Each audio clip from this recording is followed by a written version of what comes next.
എല്ലാവർക്കും സ്വാഗതം. അപ്പോൾ ഇന്ന് എടുക്കാൻ പോകുന്ന കമ്മീഷൻ ആദ്യത്തെ കമ്മീഷനാണ് നാഷണൽ ഹ്യൂമൻ റൈറ്റ്സ് കമ്മീഷൻ, ദേശീയ മനുഷ്യാവകാശ കമ്മീഷൻ. അപ്പോൾ ദേശീയ മനുഷ്യാവകാശ കമ്മീഷനിൽ പറയുന്നതിന് മുൻപേ ആദ്യം മനുഷ്യൻ്റെ അവകാശങ്ങൾ എന്താണെന്ന് നോക്കാം. ഇത് വ്യക്തമായി SCERT ടെക്സ്റ്റ് 6ാം ക്ലാസ്സിൽ പറഞ്ഞിട്ടുണ്ട്. അപ്പം അതോടുകൂടി നമുക്ക് നമ്മുടെ ഈ ഒരു പോർഷൻ ആരംഭിക്കാം. മനുഷ്യാവകാശം, മനുഷ്യൻ്റെ അവകാശം എന്നാൽ എന്ത്? ശ്രദ്ധിക്കും. ഓരോ പൗരന് മെച്ചപ്പെട്ട ജീവിതം കൈവരിക്കുന്നതിനും തൻ്റെ ശേഷിയും കഴിവും വികസിപ്പിക്കുവാൻ സഹായകമാകും വിധം സമൂഹവും രാഷ്ട്രവും ഉറപ്പു നൽകുന്ന വ്യവസ്ഥകളെയാണ് അവകാശങ്ങൾ എന്ന് അറിയപ്പെടുന്നത്. ഒരു പൗരന് മെച്ചപ്പെട്ട ജീവിതം കൈവരിക്കുന്നതിനും തൻ്റെ ശേഷിയും കഴിവും വികസിപ്പിക്കുവാൻ വേണ്ടിയിട്ടുള്ള ഒരു അന്തരീക്ഷം സമൂഹവും രാഷ്ട്രവും ഉറപ്പു നൽകുന്നതിനെ പറയുന്നതാണ് എന്ത്? അവകാശങ്ങൾ എന്ന് പറയുന്നു. ഓരോ രാജ്യത്തിനും ഭരണഘടനയുണ്ട്.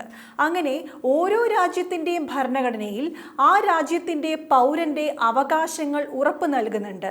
ഈ അവകാശങ്ങളെ പറയുന്നതാണ് അവകാശ പത്രിക. ഓരോ രാജ്യം അതിൻ്റെ ഭരണഘടനയിൽ ഉൾപ്പെടുത്തിയ പൗരന് ഉറപ്പു നൽകുന്ന അവകാശങ്ങളെ പറയുന്ന പേരാണ് അവകാശ പത്രിക. നമ്മുടെ രാജ്യത്തിൻ്റെ ഭരണഘടനയിലും പൗരന് കുറേ അവകാശങ്ങൾ ഉറപ്പു നൽകുന്നുണ്ട്. ഈ അവകാശ പത്രികയെ നമ്മൾ വിളിക്കുന്ന പേരെന്താണ്? മൗലിക അവകാശങ്ങൾ എന്നാണ് പറയുന്നത്. അപ്പോൾ ഇന്ത്യൻ ഭരണഘടനയിൽ പൗരന്റെ അവകാശം ഉറപ്പു നൽകുന്നു. ഈ അവകാശ പത്രികയെ പറയുന്ന പേരാണ് മൗലിക അവകാശങ്ങൾ. മൗലിക അവകാശങ്ങൾ ഉൾപ്പെടുത്തിയ ഭരണഘടനയിലെ ഭാഗമാണ് ഭാഗം 3 ഫണ്ടമെന്റൽ റൈറ്റ്സ്, മൗലിക അവകാശം, അനുച്ഛേദം 12 മുതൽ 35 വരെ. ലോകത്തിലെ ആദ്യ അവകാശ പത്രമായ മാഗ്ന കാർട്ട ഒപ്പുവെച്ചത് ജോൺ 2-ാമനാണ്. 1215 ജൂൺ 15-നാണ്. അപ്പോൾ ലോകത്തിലെ തന്നെ ആദ്യത്തെ അവകാശ പത്രമായ മാഗ്ന കാർട്ട ഒപ്പുവെച്ചത് ആര്? ജോൺ 2-ാമൻ എന്നാണ് ഒപ്പുവെച്ചത്. 1215 ജൂൺ 15-നാണ് ഒപ്പുവെച്ചത്. അപ്പോൾ ഇന്ത്യയുടെ അവകാശ പത്രിക അറിയപ്പെടുന്നത് മൗലിക അവകാശങ്ങൾ എന്നാണ്. എല്ലാ രാജ്യവും തൻ്റെ ഭരണഘടനയിൽ പൗരന് അവകാശങ്ങൾ ഉറപ്പു നൽകുന്നുണ്ട്. അതിനെ കോമൺ ആയിട്ട് പറയുന്ന പേരാണ് അവകാശ പത്രിക എന്ന് പറയുന്നത്. ഇന്ത്യയുടെ അവകാശ പത്രികയാണ് മൗലിക അവകാശങ്ങൾ എന്ന് പറയുന്നത്. UN ചാർട്ടറിനെ അടിസ്ഥാനപ്പെടുത്തി UN പൊതുസഭ അംഗീകരിച്ച മനുഷ്യാവകാശ രേഖയെ പറയുന്ന പേരാണ് സാർവദേശീയ മനുഷ്യാവകാശ പ്രഖ്യാപനം, declaration of human rights. UN ചാർട്ടറിനെ അടിസ്ഥാനപ്പെടുത്തി UN പൊതുസഭ അംഗീകരിച്ച മനുഷ്യാവകാശ രേഖയെ പറയുന്ന പേരാണ് സാർവദേശീയ മനുഷ്യാവകാശ പ്രഖ്യാപനം, ഡിക്ലറേഷൻ ഓഫ് ഹ്യൂമൻ റൈറ്റ്സ്. സാർവദേശീയ മനുഷ്യാവകാശ പ്രഖ്യാപനം എന്നാണ് നിലവിൽ വന്നത്? 1948 ഡിസംബർ 10. 1948 ഡിസംബർ 10-നാണ് സാർവദേശീയ മനുഷ്യാവകാശ പ്രഖ്യാപനം നിലവിൽ വന്നത്. അതുകൊണ്ട് തന്നെ നമുക്കെല്ലാവർക്കും അറിയാം UN മനുഷ്യാവകാശ ദിനമായി ആചരിക്കുന്ന ദിവസം എന്നാണ്? ഡിസംബർ 10-നാണ്. അപ്പോൾ UN ചാർട്ടറിനെ അടിസ്ഥാനപ്പെടുത്തി UN പൊതുസഭ അംഗീകരിച്ച മനുഷ്യാവകാശ രേഖയെ പറയുന്ന പേരാണ് സാർവദേശീയ മനുഷ്യാവകാശ പ്രഖ്യാപനം, ഡിക്ലറേഷൻ ഓഫ് ഹ്യൂമൻ റൈറ്റ്സ്. സാർവദേശീയ മനുഷ്യാവകാശ പ്രഖ്യാപനം നിലവിൽ വന്നത് 1948 ഡിസംബർ മാസം 10. ഡിസംബർ 10-നെ മനുഷ്യാവകാശ ദിനമായിട്ടാണ് ആചരിക്കുന്നത്. സാർവദേശീയ മനുഷ്യാവകാശ പ്രഖ്യാപനത്തിൽ പറയുന്ന ചില വരികളിൽ ഏറ്റവും പ്രധാനപ്പെട്ട എന്ന് തോന്നിയ ഒരു വരി ചുവടെ ചേർത്തിരിക്കുകയാണ്. ശ്രദ്ധിക്കുക. എല്ലാ മനുഷ്യരും സ്വതന്ത്രരായി ജനിക്കുന്നു, പദവിയിലും അവകാശത്തിലും തുല്യത പുലർത്തുന്നു. അവർ ബുദ്ധിയും മനസാക്ഷിയും കൊണ്ട് അനുഗ്രഹീതരും പരസ്പരം സാഹോദര്യം പുലർത്താൻ നിർബന്ധിതരുമാണ്. ഇത് ഏതിലെ വരികളാണ് എന്ന് ചോദിച്ചാൽ സാർവദേശീയ മനുഷ്യാവകാശ പ്രഖ്യാപനം, ഡിക്ലറേഷൻ ഓഫ് ഹ്യൂമൻ റൈറ്റ്സ്. എല്ലാ മനുഷ്യരും സ്വതന്ത്രരായി ജനിക്കുന്നു, പദവിയിലും അവകാശത്തിലും തുല്യത പുലർത്തുന്നു. അവർ ബുദ്ധിയിലും മനസാക്ഷിയും കൊണ്ട് അനുഗ്രഹീതരും പരസ്പരം സാഹോദര്യം പുലർത്താൻ നിർബന്ധിതരുമാണ് എന്ന് പറയുന്നത് സാർവദേശീയ മനുഷ്യാവകാശ പ്രഖ്യാപനത്തിലെ വരികളാണ്. ഇനി സാർവദേശീയ മനുഷ്യാവകാശ പ്രഖ്യാപനത്തിൽ പറയുന്ന മനുഷ്യന്റെ അവകാശങ്ങൾ ചുവടെ ചേർത്തിരിക്കുകയാണ്. ഇതെല്ലാം SCERT ടെക്സ്റ്റ് ബുക്കിലുള്ള കാര്യങ്ങളാണ് കൂടുതലും എടുത്തിരിക്കുന്നത്. സാർവദേശീയ മനുഷ്യാവകാശ പ്രഖ്യാപനത്തിൽ പറയുന്ന അവകാശങ്ങൾ ചുവടെ ചേർത്തിരിക്കുന്നു. എന്തെല്ലാമാണെന്ന് നോക്കാം. 1. ജീവിക്കാനുള്ള അവകാശം. 2. സ്വാതന്ത്ര്യത്തിനുള്ള അവകാശം. 3. സംഘടനാ സ്വാതന്ത്ര്യം. 4. തൊഴിൽ അവകാശം. 5. സംസ്കാരം, ഭാഷ, ലിപി എന്നിവ സംരക്ഷിക്കുവാനുള്ള അവകാശം. അപ്പോൾ സാർവദേശീയ മനുഷ്യാവകാശ പ്രഖ്യാപനത്തിൽ പറയുന്ന അവകാശങ്ങൾ ഏതൊക്കെയാണെന്ന് ശ്രദ്ധിക്കുക. ജീവിക്കുവാനുള്ള അവകാശം, സ്വാതന്ത്ര്യത്തിനുള്ള അവകാശം, സംഘടനാ സ്വാതന്ത്ര്യം, തൊഴിൽ അവകാശം, സംസ്കാരം, ഭാഷ, ലിപി എന്നിവ സംരക്ഷിക്കുവാനുള്ള അവകാശം. അപ്പോൾ ഇത്രയും കാര്യങ്ങളാണ് ഹ്യൂമൻ റൈറ്റ്സ്, മനുഷ്യാവകാശത്തെക്കുറിച്ച് നിങ്ങൾ പ്രധാനമായും പഠിച്ചിരിക്കേണ്ടത്. അപ്പം മനുഷ്യ അവകാശങ്ങളെക്കുറിച്ച് എന്തെല്ലാം കാര്യങ്ങളാണ് പഠിച്ചത് എന്ന് നോക്കാം. ഒരു പൗരന് മെച്ചപ്പെട്ട ജീവിതം കൈവരിക്കുന്നതിനും തൻ്റെ ശേഷിയും കഴിവും വികസിപ്പിക്കുവാൻ വേണ്ടി സഹായമാകും വിധം സമൂഹവും രാഷ്ട്രവും ഉറപ്പു നൽകുന്ന അവകാശങ്ങളെ പറയുന്ന പേരാണ് മനുഷ്യാവകാശം. എല്ലാ രാജ്യത്തിൻ്റെ ഭരണഘടനയിലും ആ രാജ്യത്തിൻ്റെ പൗരന് അവകാശം ഉറപ്പു നൽകുന്നുണ്ട്. അതിനെ പറയുന്ന പേരാണ് അവകാശ പത്രങ്ങൾ. ഇന്ത്യൻ ഭരണഘടനയിൽ അവകാശ പത്രങ്ങൾ അറിയപ്പെടുന്നത് മൗലിക അവകാശങ്ങൾ എന്നാണ്. മൗലിക അവകാശങ്ങളെ കുറിച്ച് പറയുന്ന ഭരണഘടനാ ഭാഗം 3 അനുച്ഛേദം 12 മുതൽ 35 വരെയാണ്. ആദ്യത്തെ അവകാശ പത്രമായ മാഗ്ന കാർട്ട ഒപ്പുവെച്ചത് ജോൺ രണ്ടാമനാണ്. 1215 ജൂൺ 15 അടുത്തതായി നമ്മൾ പഠിച്ചത് സാർവദേശീയ മനുഷ്യാവകാശ പ്രഖ്യാപനത്തിനെ കുറിച്ചാണ്. UN ചാർട്ടർ അടിസ്ഥാനപ്പെടുത്തി UN പൊതുസഭ അംഗീകരിച്ച മനുഷ്യാവകാശ രേഖയാണ് സാർവദേശീയ മനുഷ്യാവകാശ പ്രഖ്യാപനം എന്നറിയപ്പെടുന്നത്. നിലവിൽ വന്നത് 1948 ഡിസംബർ 10. ഡിസംബർ 10 മനുഷ്യാവകാശ ദിനമായി ആചരിക്കുന്നത്. പിന്നെ നമ്മൾ സാർവദേശീയ മനുഷ്യാവകാശ പ്രഖ്യാപനത്തിലെ പ്രധാനപ്പെട്ട ഒരു വരികളാണ് പിന്നെ പറഞ്ഞത്. പിന്നെ സാർവദേശീയ മനുഷ്യാവകാശ പ്രഖ്യാപനത്തിൽ മനുഷ്യന്റെ അവകാശങ്ങൾ എന്തെല്ലാമാണെന്ന് പറഞ്ഞു. എന്തൊക്കെയാണ്? ജീവിക്കുവാനുള്ള അവകാശം, സ്വാതന്ത്ര്യത്തിനുള്ള അവകാശം, സംഘടനാ സ്വാതന്ത്ര്യം, തൊഴിൽ അവകാശം, ഭാഷ, സംസ്കാരം, ലിപി എന്നിവ സംരക്ഷിക്കുവാനുള്ള അവകാശം. അപ്പോൾ ഇത്രയും കാര്യങ്ങളാണ് മനുഷ്യന്റെ അവകാശങ്ങളെ കുറിച്ച് പറയുന്നത്. ഇനി നമുക്ക് കടക്കാം ദേശീയ മനുഷ്യാവകാശ കമ്മീഷൻ. മനുഷ്യന്റെ അവകാശങ്ങളെ ചൂഷണം ചെയ്യുന്നതിനെതിരെ ശബ്ദമുയർത്തുവാൻ ഇന്ത്യയിൽ നിലവിൽ വന്ന സ്ഥാപനം അഥവാ കമ്മീഷനാണ് ദേശീയ മനുഷ്യാവകാശ കമ്മീഷൻ. അതുകൊണ്ട് തന്നെ ദേശീയ മനുഷ്യാവകാശ കമ്മീഷനെ അറിയപ്പെടുന്നത് ഇന്ത്യയിലെ മനുഷ്യാവകാശങ്ങളുടെ കാവൽക്കാരൻ എന്നാണ്. Watch dog of human rights in India എന്നറിയപ്പെടുന്നത് ദേശീയ മനുഷ്യാവകാശ കമ്മീഷനാണ്. നേരത്തെ പറഞ്ഞുവല്ലോ, മനുഷ്യാവകാശ കമ്മീഷൻ എന്ന് പറയുന്നത് ഒരു സ്റ്റാറ്റ്യൂട്ടറി ബോഡിയാണ്. അതായത് മനുഷ്യാവകാശ നിയമം നിലവിൽ വന്നു, ആ നിയമം അനുസരിച്ച് രൂപപ്പെട്ട കമ്മീഷനാണ് ദേശീയ മനുഷ്യാവകാശ കമ്മീഷൻ. അപ്പോൾ ഇന്ത്യയിലെ മനുഷ്യാവകാശങ്ങളുടെ കാവൽക്കാരൻ, watch dog of human rights in India എന്നറിയപ്പെടുന്നതാണ് ദേശീയ മനുഷ്യാവകാശ കമ്മീഷൻ. മനുഷ്യാവകാശ നിയമം നിലവിൽ വന്നത് എന്ന് 1993 സെപ്റ്റംബർ 28 മനുഷ്യാവകാശ നിയമം നിലവിൽ വന്നത്. അങ്ങനെ ഈ നിയമം അനുസരിച്ച് ഒരു കമ്മീഷൻ രൂപപ്പെട്ടു. മനുഷ്യാവകാശ കമ്മീഷൻ, ദേശീയ മനുഷ്യാവകാശ കമ്മീഷൻ രൂപപ്പെട്ടത് 1993 ഒക്ടോബർ 12 ദേശീയ മനുഷ്യാവകാശ കമ്മീഷൻ എന്ന് പറയുന്നത് ഒരു സ്റ്റാറ്റ്യൂട്ടറി ബോഡിയാണ്.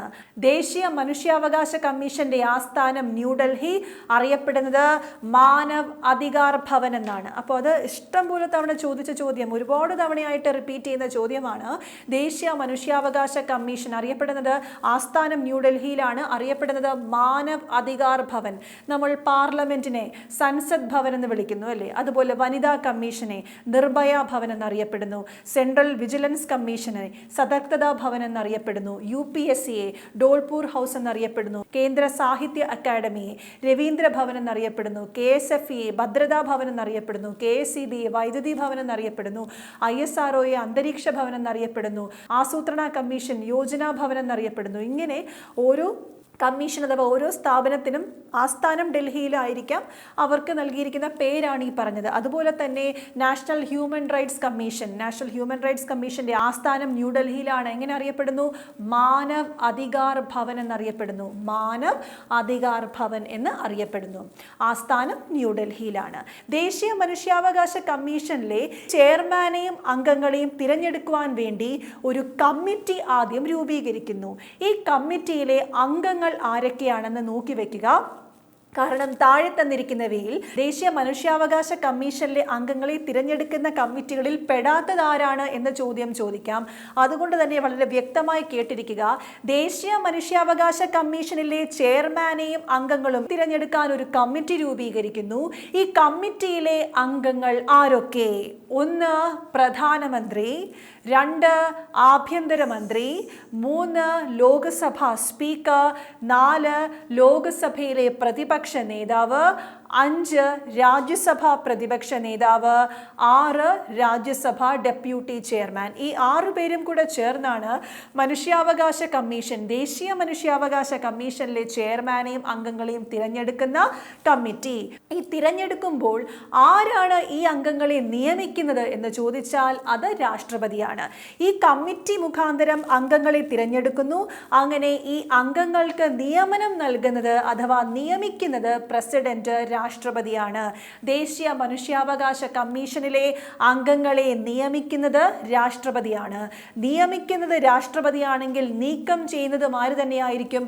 രാഷ്ട്രപതിയാണ്. ആരാണോ നിയമിക്കുന്നത് അയാൾ തന്നെ ആയിരിക്കും നീക്കം ചെയ്യുന്നത്. കൂടുതലായിട്ടും അങ്ങനെ തന്നെയാണ് വരുന്നത്. ചില എക്സെപ്ഷണൽ കേസസ് ഉണ്ട്. പക്ഷെ ഇവിടെ ദേശീയ മനുഷ്യാവകാശ കമ്മീഷനിലെ അംഗങ്ങളെ നിയമിക്കുന്നത് രാഷ്ട്രപതിയാണ്. അവരെ നീക്കം ചെയ്യാനുള്ള അധികാരവും ആർക്ക് തന്നെയാണ്? രാഷ്ട്രപതിയാണ്. അതുപോലെ തന്നെ ഈ ദേശീയ മനുഷ്യാവകാശ കമ്മീഷനിലെ അംഗങ്ങൾ രാജിക്കത്ത് സമർപ്പിക്കേണ്ടതും ആർക്കാണ്? രാഷ്ട്രപതിക്കാണ്. ആരാണോ നിയമിക്കുന്നത് അയാൾക്ക് മുൻപാകെ തന്നെയാണ് എന്ത് നൽകേണ്ടത്? രാജിക്കത്ത് നൽകേണ്ടത്. അപ്പൊ നിയമിക്കുന്നത് രാഷ്ട്രപതി, നീക്കം ചെയ്യുന്നത് രാഷ്ട്രപതി. രാജിക്കത്ത് ആർക്ക് നൽകണം? രാഷ്ട്രപതിക്ക് രാജിക്കത്ത് നൽകണം. ഇനി ദേശീയ മനുഷ്യാവകാശ കമ്മീഷൻ 2 തവണ ഭേദഗതി ചെയ്തിട്ടുണ്ട്. അതായത് 1993 ഒക്ടോബർ 28 ദേശീയ മനുഷ്യാവകാശ കമ്മീഷൻ നിലവിൽ വന്നു. അതിനുശേഷം അതിലെ ചില കാര്യങ്ങൾ അഥവാ ചില നിയമങ്ങൾ അഥവാ റൂൾസ് മാറ്റി അഥവാ ഭേദഗതി ചെയ്ത് 2006 ഒരു ഭേദഗതി വന്നു. അതിനുശേഷം കഴിഞ്ഞ വർഷം 2019 ഒരു ഭേദഗതി വന്നു. അങ്ങനെ ദേശീയ മനുഷ്യാവകാശ കമ്മീഷൻ എത്ര തവണ ഭേദഗതി ചെയ്തിട്ടുണ്ട് എന്ന് ചോദിച്ചാൽ 2 തവണയാണ്. എന്നൊക്കെയാണ്? 2006 2019 ഭേദഗതി ചെയ്തിരിക്കുന്നത്. ഇതിൽ ഏറ്റവും പ്രധാനമായിട്ട് പഠിക്കേണ്ടത് ഈ കഴിഞ്ഞ 2019 നടന്ന ഭേദഗതിയും എന്തൊക്കെ കാര്യങ്ങളിലാണ് ചേഞ്ചസ് വന്നത് എന്നുകൂടെ വളരെ വ്യക്തമായി പഠിച്ചിരിക്കുക. ചോദ്യം ചോദിക്കുമ്പോൾ അതിനെ അടിസ്ഥാനപ്പെടുത്തിയിട്ട് വേണം ഉത്തരം എഴുതാൻ. അല്ലാണ്ട് അതിനു മുന്നേ നിങ്ങൾ പഠിച്ചു വച്ചത് ഇങ്ങനെയാണ് എന്ന് പറഞ്ഞ് എഴുതരുത്. കാരണം 19 വന്ന ഭേദഗതിയും കൂടെ അറിഞ്ഞ ശേഷം മാത്രമേ തന്നിരിക്കുന്ന ചോദ്യങ്ങൾക്ക് ഉത്തരം എഴുതാവുള്ളൂ. അപ്പം നോക്കാം എന്താണ് 2019 വന്ന ഭേദഗതിയിൽ എന്തൊക്കെ കാര്യങ്ങളാണ് പറഞ്ഞിരിക്കുന്നത് എന്ന് നോക്കാം. ആദ്യമായി ഈ മനുഷ്യാവകാശ കമ്മീഷൻ ഭേദഗതി ലോക്സഭയിൽ അവതരിപ്പിച്ചത് അമിത് ഷായാണ്. 2019 ജൂലൈ 8 അമിത് ഷാ അവതരിപ്പിക്കുന്നത്. എന്നാൽ ലോക്സഭയിൽ പാസ്സാകുന്നത് 2019 ജൂലൈ 19 രാജ്യസഭയിൽ പാസ്സാകുന്നത് 2019 ജൂലൈ 22 രാഷ്ട്രപതി ഒപ്പുവെക്കുന്നത് 2019 ജൂലൈ 27 നിലവിൽ വരുന്നത് 2019 ഓഗസ്റ്റ് 2 അപ്പോൾ ഇത്രയും ഡേറ്റുകൾ ഒന്ന് വ്യക്തമായി ഓർത്തിരിക്കുക. അതിൽ ലോക്സഭയിൽ അവതരിപ്പിച്ചത് അമിത് ഷാ എന്ന് ഓർത്തിരിക്കുക. എന്നാൽ അതിൽ അമിത് ഷാ അവതരിപ്പിച്ച ദിവസം 2019 19, ജൂലൈ 8 അതിന് വലിയ പ്രാധാന്യമില്ല. മറ്റ് 4 തീയതികളും ഓർത്തിരുന്നാൽ മതി. അതായത് ലോക്സഭയിൽ പാസ്സായത് 2019 ജൂലൈ 19, രാജ്യസഭയിൽ പാസ്സായതോ 2019 ജൂലൈ 22, രാഷ്ട്രപതി ഒപ്പുവെച്ചത്, അതായത് ഏറ്റവും പ്രധാനം രാഷ്ട്രപതി ഒപ്പുവെച്ചത് എന്ന് 2019 ജൂലൈ 27 എന്നാണ് നിലവിൽ വന്നത് 2019 ഓഗസ്റ്റ് 2. 2019 ഭേദഗതി എന്താണെന്ന് നമുക്ക് നോക്കാം. അപ്പോൾ ഭേദഗതി പുതിയ എന്തൊക്കെയാണ് ഭേദഗതികൾ ഇതിൽ വന്നിട്ടുള്ളത് എന്ന് പറയുന്നതിന് മുൻപേ നമുക്ക് ഒരു ടേബിൾ ആക്കിയിട്ട് 1993 2019 ഭേദഗതി വന്ന കാര്യവും തമ്മിലൊന്ന് കമ്പയർ ചെയ്ത് പഠിക്കാം. അങ്ങനെയാകുമ്പോൾ നിങ്ങൾക്ക് കുറച്ചുകൂടെ വ്യക്തമായിട്ട് മനസ്സിലാകും. അപ്പോൾ ശ്രദ്ധിക്കുക, ടേബിൾ ശ്രദ്ധിക്കുക. നോക്കാം, 1993 എങ്ങനെയാണെന്ന് പറഞ്ഞാൽ ചെയർമാൻ എന്ന് പറയുന്ന വ്യക്തി റിട്ടയേർഡ് ആയിട്ടുള്ള സുപ്രീം കോടതി ചീഫ് ജസ്റ്റിസ് ആയിരിക്കണമായിരുന്നു. അതായത് ശ്രദ്ധിക്കുക, 1993 മനുഷ്യാവകാശ കമ്മീഷൻ നിലവിൽ വന്ന സമയത്ത് അവിടെ ചെയർമാൻ എന്ന് പറയുന്ന വ്യക്തി ആരായിരിക്കണം? സുപ്രീം കോടതി ചീഫ് ജസ്റ്റിസ് എന്ന പദവി വഹിച്ച വ്യക്തിയായിരിക്കണം. എന്നാൽ ഈ 2019 ഭേദഗതി പ്രകാരം ഒരു ചേഞ്ച് ഉണ്ടായി. അതായത് ചെയർമാൻ എന്ന് പറയുന്ന വ്യക്തി സുപ്രീം കോടതി ചീഫ് ജസ്റ്റിസ് അഥവാ സുപ്രീം കോടതി ജഡ്ജി പദവി വഹിച്ച വ്യക്തിയായിരിക്കണമെന്നാണ്. മറ്റതില് ചീഫ് ജസ്റ്റിസ് എന്ന് മാത്രമാണ് പറയുന്നത്. എന്നാൽ പുതിയ ഭേദഗതി പ്രകാരം ചെയർമാൻ എന്ന് പറയുന്നത് സുപ്രീം കോടതിയിലെ ചീഫ് ജസ്റ്റിസ് അഥവാ സുപ്രീം കോടതി ജഡ്ജി പദവി വഹിച്ച വ്യക്തിയായിരിക്കണം എന്ന് ഉള്ളതാണ്. അതാണ് ഒന്നാമത്തെ പോയിന്റ്. ഇനി രണ്ടാമത്തെ പോയിന്റ് നോക്കാം. ഇതേപോലെ തന്നെ സംസ്ഥാനത്തിലുമുണ്ട്. അതായത് സംസ്ഥാനത്തെ ചെയർമാൻ എന്ന് പറയുന്നത് ഹൈക്കോടതിയിലെ ചീഫ് ജസ്റ്റിസ് എന്ന പദവി അലങ്കരിച്ച വ്യക്തിയായിരിക്കണം. സംസ്ഥാന മനുഷ്യാവകാശ കമ്മീഷൻ ചെയർമാൻ ഹൈക്കോടതി ചീഫ് ജസ്റ്റിസ് പദവി അലങ്കരിച്ച വ്യക്തിയായിരിക്കണം. എന്നാൽ ഈ 2019 ഭേദഗതി പ്രകാരം സംസ്ഥാന മനുഷ്യാവകാശ കമ്മീഷൻ ചെയർമാൻ എന്ന് പറയുന്ന വ്യക്തി ഹൈക്കോടതിയിലെ ചീഫ് ജസ്റ്റിസോ ഹൈക്കോടതിയിലെ ജഡ്ജി എന്ന പദവി വഹിച്ച വ്യക്തിയാകാം. അപ്പോൾ ഇവിടെയും 2 ചേഞ്ചസ് ആണ് വരുന്നത്. മറ്റത് ഹൈക്കോടതി ചീഫ് ജസ്റ്റിസ് ആയ വ്യക്തി ആയിരിക്കണം സംസ്ഥാന മനുഷ്യാവകാശ കമ്മീഷൻ ചെയർമാൻ. എന്നാൽ ഇപ്പോഴെങ്ങനെയാണ്? ഹൈക്കോടതി ചീഫ് ജസ്റ്റിസുമാകാം, ഹൈക്കോടതിയിലെ ജഡ്ജി പദവി വഹിച്ച വ്യക്തിയുമാകാം സംസ്ഥാന മനുഷ്യാവകാശ കമ്മീഷൻ ചെയർമാൻ. അതാണ് രണ്ടാമത്തെ ഭേദഗതി എന്ന് പറയാവുന്നത്. മൂന്നാമത്തെ, ഇവരുടെ കാലാവധി ഒന്ന് നോക്കൂ. ഇവരുടെ കാലാവധി എന്ന് പറയുന്നത് 1993 ഭേദഗതി പ്രകാരം 5 വർഷം അല്ലെങ്കിൽ 70 വയസ്സ്. ഒന്നുകിൽ 5 വർഷം അല്ലെങ്കിൽ 70 വയസ്സ്. ആദ്യം എന്താണോ പൂർത്തിയാകുന്നത് അതാണ് കാലാവധി. 5 വർഷം അല്ലെങ്കിൽ 70 വയസ്സ്, വിച്ച് എവർ ഇസ് ഏർലിയർ. ആദ്യം എന്താണോ പൂർത്തിയാകുന്നത്, ആദ്യം 70 വയസ്സാണ് പൂർത്തിയാകുന്നതെങ്കിൽ 70 വയസ്സിൽ വിരമിക്കുക. 5 വർഷമാണ് പൂർത്തിയാകുന്നതെങ്കിൽ 5 വയസ്സിൽ വിരമിക്കുക. എന്നാൽ ഇപ്പോൾ 2019 ഭേദഗതി പ്രകാരം 5 വർഷം മാറ്റി 3 വർഷമാക്കി കുറച്ചു. അതായത് ചെയർമാന്റെയും അംഗങ്ങളുടെയും കാലാവധി എന്ന് പറയുന്നത് 3 വർഷം അല്ലെങ്കിൽ 70 വയസ്സ്. കാലാവധി എത്രയാണ്? 3 വർഷം അല്ലെങ്കിൽ 70 വയസ്സ്. ഏതാണോ ആദ്യം സംഭവിക്കുന്നത് അതിന് മുൻതൂക്കം നൽകുന്നു.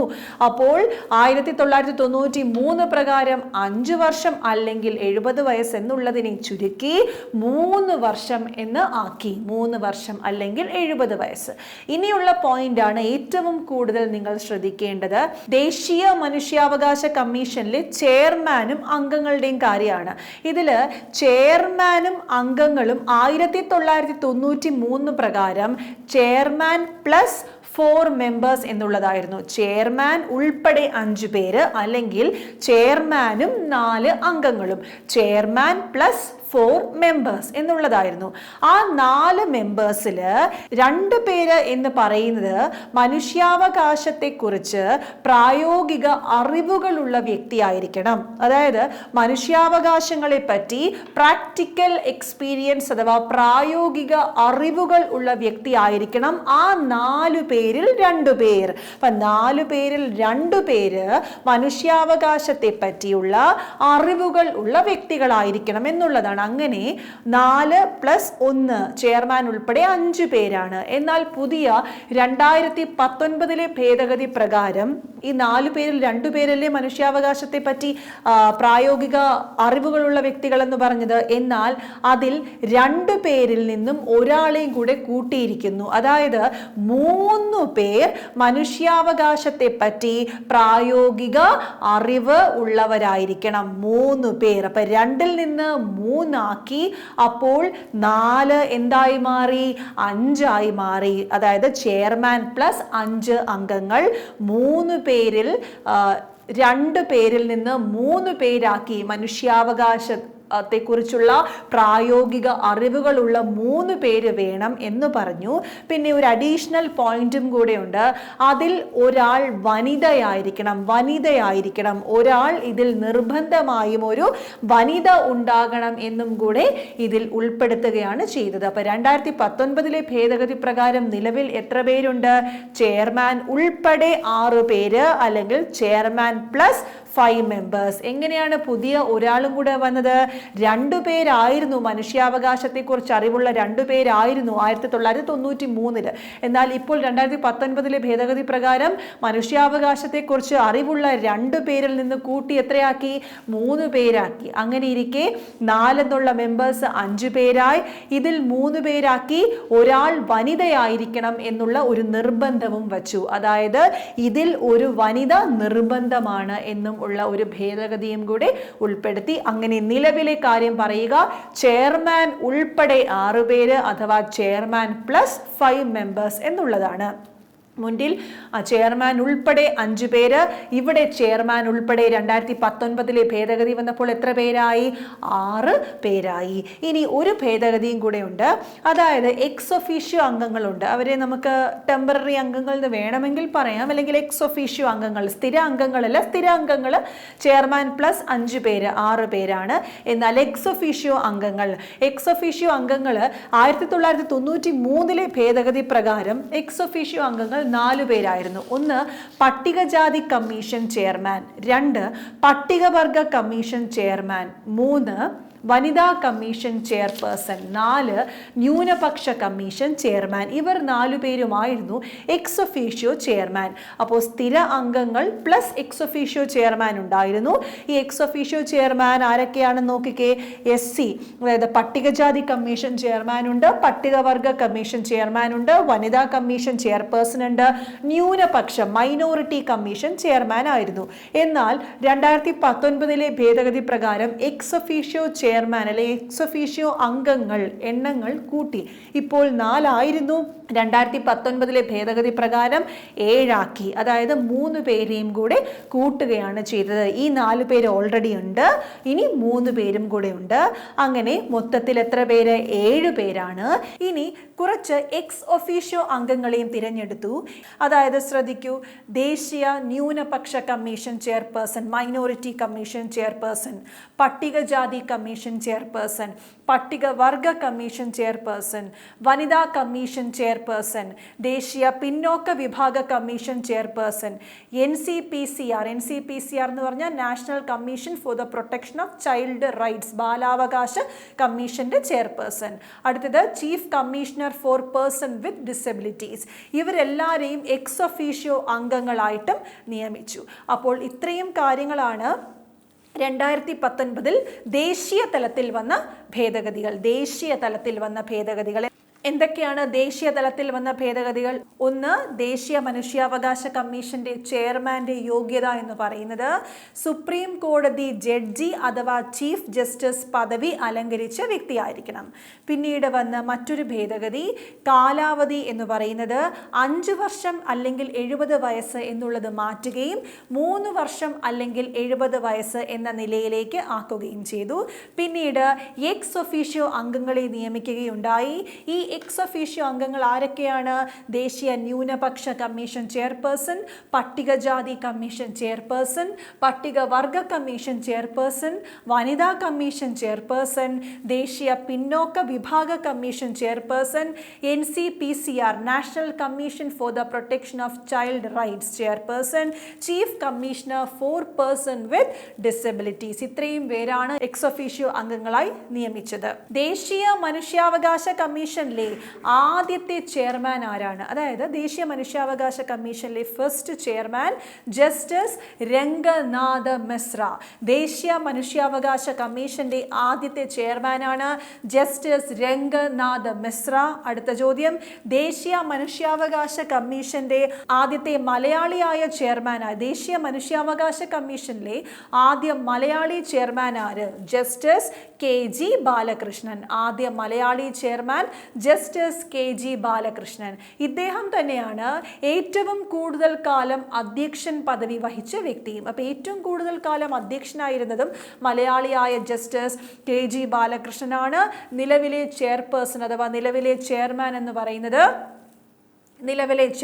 പറയുന്നത് HL ദത്ത് ആണ്. അപ്പം ഇത്രയും കാര്യങ്ങളാണ് ദേശീയ മനുഷ്യാവകാശ കമ്മീഷനിലെ അംഗങ്ങളും അംഗങ്ങളുടെ കാലാവധിയും ഭേദഗതിയും പറ്റി പറയുന്നത്.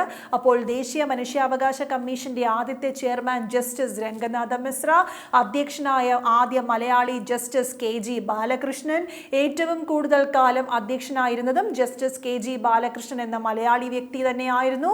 നിലവിലെ ചെയർപേഴ്സൺ HL ദത്ത് ആണ്. ഇനി ദേശീയ മനുഷ്യാവകാശ കമ്മീഷന്റെ ചുമതലകൾ എന്താണെന്ന് നോക്കാം. ഇതെല്ലാം SCERT ടെക്സ്റ്റിൽ പറയുന്ന കാര്യങ്ങളാണ്. SCERT ടെക്സ്റ്റ് 6ാം ക്ലാസ്സിലെ സോഷ്യൽ സയൻസ് ടെക്സ്റ്റിലാണ് പറയുന്നത്. ദേശീയ മനുഷ്യാവകാശ കമ്മീഷന്റെ ചുമതലകൾ: 1. മനുഷ്യാവകാശ ലംഘനവുമായി ബന്ധപ്പെട്ട പരാതികളിൽ അന്വേഷണം നടത്തുക. മനുഷ്യാവകാശ ലംഘനവുമായി ബന്ധപ്പെട്ട പരാതികളിൽ അന്വേഷണം നടത്തുക. 2. ജയിലുകളും മറ്റും സന്ദർശിച്ച് അവിടെയുള്ള അന്തേവാസികളുടെ ജീവിത സൗകര്യം പഠിച്ച് ശുപാർശ നൽകുക. മനുഷ്യാവകാശ ലംഘനവുമായി ബന്ധപ്പെട്ട പരാതികളിൽ അന്വേഷണം നൽകുക, ജയിലുകളും മറ്റും സന്ദർശിച്ച് അവിടെയുള്ള അന്തേവാസികളുടെ ജീവിത സൗകര്യം പഠിച്ച് മനസ്സിലാക്കുക. 3. മനുഷ്യാവകാശ സംരക്ഷണത്തിന് ഫലപ്രദമായ നിർദ്ദേശങ്ങൾ നൽകുക. 4.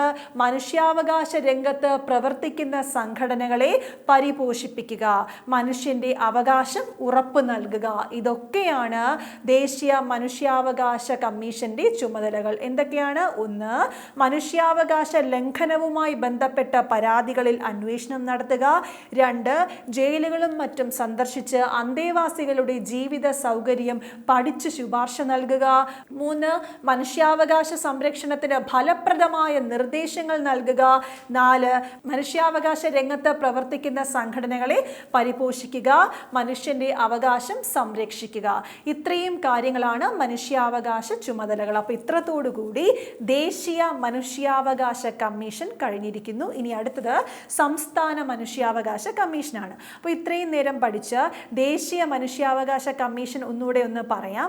ദേശീയ മനുഷ്യാവകാശ നിയമം നിലവിൽ വന്നത് 1993 സെപ്റ്റംബർ 28 നിയമം നിലവിൽ വന്നത്. എന്നാൽ കമ്മീഷൻ നിലവിൽ വന്നത് 1993 October 12. Watch dog of the human rights in India എന്ന് അറിയപ്പെടുന്നത് ദേശീയ മനുഷ്യാവകാശ കമ്മീഷനാണ്. ആസ്ഥാനം ന്യൂഡൽഹി, അറിയപ്പെടുന്നത് മാനവ് അധികാർ ഭവൻ എന്നാണ്. ദേശീയ മനുഷ്യാവകാശ കമ്മീഷനിലെ അംഗങ്ങൾ എന്ന് ചോദിച്ചാൽ ചെയർമാനും 4 സ്ഥിര അംഗങ്ങളുമുണ്ട്. ഈ അംഗങ്ങളെ തിരഞ്ഞെടുക്കുന്നത് ഒരു കമ്മിറ്റി രൂപീകരിച്ചാണ്. ഈ കമ്മിറ്റിയിൽ ആരെല്ലാം? പ്രധാനമന്ത്രി, ആഭ്യന്തരമന്ത്രി, ലോക്സഭാ സ്പീക്കർ, ലോക്സഭാ പ്രതിപക്ഷ നേതാവ്, രാജ്യസഭ ഡെപ്യൂട്ടി ചെയർമാൻ, രാജ്യസഭാ പ്രതിപക്ഷ നേതാവ്. തെറ്റിപ്പോകരുത്, രാജ്യസഭ ചെയർമാൻ എന്ന് ധരിക്കരുത്. കാരണം Rajya Sabha chairman vice president of ഇന്ത്യയാണ്. അതുകൊണ്ട് തന്നെ അദ്ദേഹമല്ല രാജ്യസഭയിലെ ഡെപ്യൂട്ടി ചെയർമാനാണ്. മാത്രമല്ല രാജ്യസഭ പ്രതിപക്ഷ നേതാവ്. ദേശീയ മനുഷ്യാവകാശ കമ്മീഷൻ അംഗങ്ങളെ നിയമിക്കുന്നതും നീക്കം ചെയ്യുന്നതും രാഷ്ട്രപതിയാണ്. അവർ രാജിക്കത്ത് നൽകേണ്ടതും ആർക്ക് തന്നെയാണ്? രാഷ്ട്രപതിക്കാണ്. എത്ര തവണ ഭേദഗതി ചെയ്തിട്ടുണ്ട്? 2 തവണ, 2006ഉം 2019ഉം. 2019 ഭേദഗതി പഠിച്ചിരിക്കുക. 2019 ലോക്സഭയിൽ അവതരിപ്പിച്ചത് മനുഷ്യാവകാശ നിയമ സംരക്ഷണ ബില്ല് ലോക്സഭയിൽ അവതരിപ്പിച്ചത് അമിത് ഷായാണ്. 2019 ജൂലൈ 8, ലോക്സഭയിൽ പാസ്സായി ജൂലൈ 19, രാജ്യസഭയിൽ പാസ്സായി ജൂലൈ 22. എന്നാൽ രാഷ്ട്രപതി ഒപ്പുവെച്ചത് ജൂലൈ 27, നിലവിൽ വന്നത് ഓഗസ്റ്റ് 2-നാണ്. ദേശീയ മനുഷ്യാവകാശ കമ്മീഷന്റെ ചെയർമാന്റെ കാലാവധി 2019 ഭേദഗതി പ്രകാരം റിട്ടയേർഡ് സുപ്രീം കോടതി ജഡ്ജി അഥവാ സുപ്രീം കോടതി ചീഫ് ജസ്റ്റിസിന് ഈ ഒരു പദവി അലങ്കരിക്കാവുന്നതാണ്. മാത്രമല്ല ചെയർമാന്റെയും അംഗങ്ങളുടെയും കാലാവധി 5 വർഷം 70 വയസ്സ് എന്നുള്ളതിൽ നിന്നും മാറ്റി 3 വർഷം അഥവാ 70 വയസ്സ് എന്നുള്ള നിലയിലേക്ക് ആക്കി. എക്സ് ഒഫീഷ്യോ അംഗങ്ങളെയും തിരഞ്ഞെടുക്കപ്പെട്ടു. എക്സ് ഒഫീഷ്യോ അംഗങ്ങൾ എന്ന കമ്മിറ്റിയിൽ ഉൾപ്പെടുന്നത് ദേശീയ ന്യൂനപക്ഷ commission chairperson, SC/ST commission chairperson, women commission chairperson, പിന്നോക്ക വിഭാഗ കമ്മീഷൻ ചെയർപേഴ്സൺ, ബാലാവകാശ commission chairperson, chief commissioner for person with disabilities. ആദ്യത്തെ ദേശീയ മനുഷ്യാവകാശ commission chairman justice Ranganatha Mishra. ഏറ്റവും കൂടുതൽ കാലം KG ബാലകൃഷ്ണൻ. ആദ്യത്തെ മലയാളിയും KG ബാലകൃഷ്ണൻ. നിലവിലെ ചെയർപേഴ്സൺ ആണ് HL ദത്ത്. അവസാനത്തെ ഒരു ചോദ്യം കൂടെ പറയുകയാണ്. ദേശീയ മനുഷ്യാവകാശ കമ്മീഷൻ തൻ്റെ ആനുവൽ റിപ്പോർട്ട് സബ്മിറ്റ് ചെയ്യേണ്ടത് ആരുടെ മുൻപാകെയാണ്? അല്ലെങ്കിൽ ആനുവൽ റിപ്പോർട്ട് ആർക്കാണ് സമർപ്പിക്കേണ്ടത്? ഒരു പക്ഷേ നമ്മുടെ മനസ്സിൽ നിയമിക്കുന്നത് പ്രസിഡന്റ് ആണ്, അതുപോലെ നീക്കം ചെയ്യുന്നത് പ്രസിഡന്റ് ആയതുകൊണ്ട് പ്രസിഡന്റ് എന്ന ഒരു ഓപ്ഷൻ ആയിരിക്കാം മനസ്സിൽ വരുന്നത്. തെറ്റിക്കരുത്, കേന്ദ്ര ഗവൺമെന്റിനാണ്. ദേശീയ മനുഷ്യാവകാശ കമ്മീഷൻ തൻ്റെ ആനുവൽ റിപ്പോർട്ട് സബ്മിറ്റ് ചെയ്യുന്നത് കേന്ദ്ര ഗവൺമെന്റിനാണ്. കേന്ദ്ര ഗവൺമെന്റിനാണ്. ഇനി അടുത്തത് നമുക്ക് സംസ്ഥാന മനുഷ്യാവകാശ കമ്മീഷനെ കുറിച്ച് പറയാം. സംസ്ഥാന മനുഷ്യാവകാശ കമ്മീഷൻ, കേരള സംസ്ഥാന മനുഷ്യാവകാശ കമ്മീഷൻ നിലവിൽ വന്നത് 1998 ഡിസംബർ 11-നാണ് നിലവിൽ വന്നത്. സംസ്ഥാന മനുഷ്യാവകാശ കമ്മീഷൻ നിലവിൽ വന്നത് എന്നാണ്? 1998 ഡിസംബർ 11-നാണ്. ആസ്ഥാനം തിരുവനന്തപുരം തന്നെയാണ്. ചെയർമാനും അംഗങ്ങളും ഉൾപ്പെടെ എത്ര പേരാണ് സംസ്ഥാന മനുഷ്യാവകാശ കമ്മീഷനിൽ ഉള്ളത്? സംസ്ഥാന മനുഷ്യാവകാശ കമ്മീഷനിൽ ചെയർമാൻ ഉൾപ്പെടെ 3 പേരാണുള്ളത്. ചെയർമാനും 2 സ്ഥിര അംഗങ്ങളുമുണ്ട്. ഈ ഒരു ചേഞ്ച് വന്നത് 2006 ഭേദഗതി പ്രകാരമാണ്. ശ്രദ്ധിച്ചു കേൾക്കുക. 2006 വന്ന ഭേദഗതി അനുസരിച്ചിട്ടാണ് സംസ്ഥാന മനുഷ്യാവകാശ കമ്മീഷനിലെ അംഗങ്ങളെ 5-ൽ നിന്നും ചുരുക്കി 3 ആക്കിയത്. പണ്ട് 5 ആയിരുന്നു. 2006 ഭേദഗതി വന്നതോടുകൂടിയാണ് 5 മാറ്റി 3 ആക്കിയത്. ചെയർമാനും 2 സ്ഥിര അംഗങ്ങളും. അങ്ങനെ 3 പേരാണ് സംസ്ഥാന മനുഷ്യാവകാശ കമ്മീഷനിൽ ഉള്ളത്. അപ്പോൾ ഈ സംസ്ഥാന മനുഷ്യാവകാശ കമ്മീഷനിലെ അംഗങ്ങളെ 3 ആക്കിയത് ഏത് ഭേദഗതി പ്രകാരമാണ്?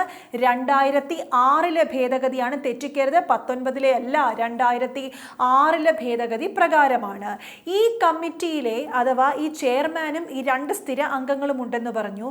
ഇവരെ തിരഞ്ഞെടുക്കാനും ദേശീയ തലത്തിലുള്ളതുപോലെ തന്നെ സംസ്ഥാന തലത്തിലും ഒരു കമ്മിറ്റി രൂപീകരിച്ചിട്ടുണ്ട്. ഈ കമ്മിറ്റിയിലെ അംഗങ്ങൾ ആരൊക്കെയാണെന്ന് നോക്കാം.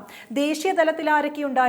പ്രധാനമന്ത്രി, ആഭ്യന്തരമന്ത്രി, ലോക്സഭാ സ്പീക്കർ, ലോക്സഭാ പ്രതിപക്ഷ നേതാവ്, രാജ്യസഭ ഡെപ്യൂട്ടി ചെയർമാൻ, രാജ്യസഭ പ്രതിപക്ഷ നേതാവ്. ഇതേപോലെ തന്നെയാണ് ഏതിലും വരുന്നത്? സംസ്ഥാനത്തും വരുന്നത്. ദേശീയ തലത്തിലെ പദവി അലങ്കരിക്കുന്ന വ്യക്തിക്ക് ഇക്വലന്റ് ആയിട്ടുള്ള പദവി സംസ്ഥാനത്ത് അലങ്കരിക്കുന്നത് ആരോ അവർ തന്നെയാണ് ഈ കമ്മിറ്റിയിൽ വരുന്നത്. അതായത് പ്രധാനമന്ത്രിക്ക് പകരം ആര് വരും? മുഖ്യമന്ത്രി. പിന്നെ 2 ആഭ്യന്തരമന്ത്രി. ആഭ്യന്തരമന്ത്രി നമ്മുടെ സംസ്ഥാന നിയമസഭയിലെ ആഭ്യന്തരമന്ത്രി മുഖ്യമന്ത്രിയുമെല്ലാം മുഖ്യമന്ത്രി പിണറായി വിജയൻ സാർ തന്നെയാണ്. അതുകൊണ്ട് മുഖ്യമന്ത്രി ആഭ്യന്തരമന്ത്രി എന്ന് എടുത്ത് പറയണമെന്നില്ല. എന്നാലും കമ്മിറ്റി അംഗങ്ങൾ മുഖ്യമന്ത്രി, ആഭ്യന്തരമന്ത്രി, മൂന്നാമത്തേത് മറ്റേത് ലോക്സഭാ സ്പീക്കർ, ഇവിടെയാണെങ്കിലോ നിയമസഭാ സ്പീക്കറാണ്. പിന്നീട് നിയമസഭാ പ്രതിപക്ഷ നേതാവ്, രാജ്യസഭ ഡെപ്യൂട്ടി ചെയർമാനുമുണ്ട്. രാജ്യസഭയിലെ പ്രതിപക്ഷ നേതാവ് അങ്ങ് ദേശീയ തലത്തിൽ, ഇവിടെ രാജ്യസഭയ്ക്ക് പകരം സംസ്ഥാന തലത്തിൽ എന്താണ്? ലെജിസ്ലേറ്റീവ് കൗൺസിലാണ്. ലെജിസ്ലേറ്റീവ് കൗൺസിലിലെ ചെയർമാനും ലെജിസ്ലേറ്റീവ് കൗൺസിലിലെ പ്രതിപക്ഷ നേതാവും. എല്ലാ സംസ്ഥാനങ്ങൾക്കും ലെജിസ്ലേറ്റീവ് കൗൺസിൽ ഇല്ല. നിലവിൽ 6 സംസ്ഥാനങ്ങൾക്ക് മാത്രമാണുള്ളത്. 7 സംസ്ഥാനങ്ങൾക്കുണ്ടായിരുന്നു. ജമ്മു കാശ്മീരാണ് ആ 7ാം സംസ്ഥാനം. പക്ഷേ ജമ്മു കാശ്മീർ എന്നത് കേന്ദ്രഭരണ പ്രദേശം ജമ്മുവും ലഡാക്കുമായ ശേഷം ഇപ്പോൾ 6 സംസ്ഥാനങ്ങൾക്കാണ് ലെജിസ്ലേറ്റീവ് കൗൺസിൽ ഉള്ളത്. ലെജിസ്ലേറ്റീവ് കൗൺസിൽ ഉള്ള സംസ്ഥാനങ്ങളിൽ ലെജിസ്ലേറ്റീവ് കൗൺസിലിലെ ചെയർമാനും പ്രതിപക്ഷ നേതാവും ഈ ഒരു കമ്മിറ്റിയിൽ പെടുന്നു. അപ്പോൾ സംസ്ഥാന തലത്തിൽ കമ്മിറ്റിയിലെ അംഗങ്ങൾ ആരൊക്കെയാണ്? മുഖ്യമന്ത്രി, ആഭ്യന്തരമന്ത്രി, നിയമസഭാ സ്പീക്കർ, നിയമസഭാ പ്രതിപക്ഷ നേതാവ്, legislative council chairman, legislative council പ്രതിപക്ഷ നേതാവ്. ഇത്രയും പേരാണ് സംസ്ഥാന തലത്തിൽ ഈ അംഗങ്ങളെ നിയമിക്കുന്നത്. അങ്ങനെ ഈ കമ്മിറ്റിയിലെ അംഗങ്ങൾ പേര് നാമനിർദ്ദേശം നൽകുന്നു. എന്നാൽ ഇവരെ നിയമിക്കുന്നത് ആരാണ്?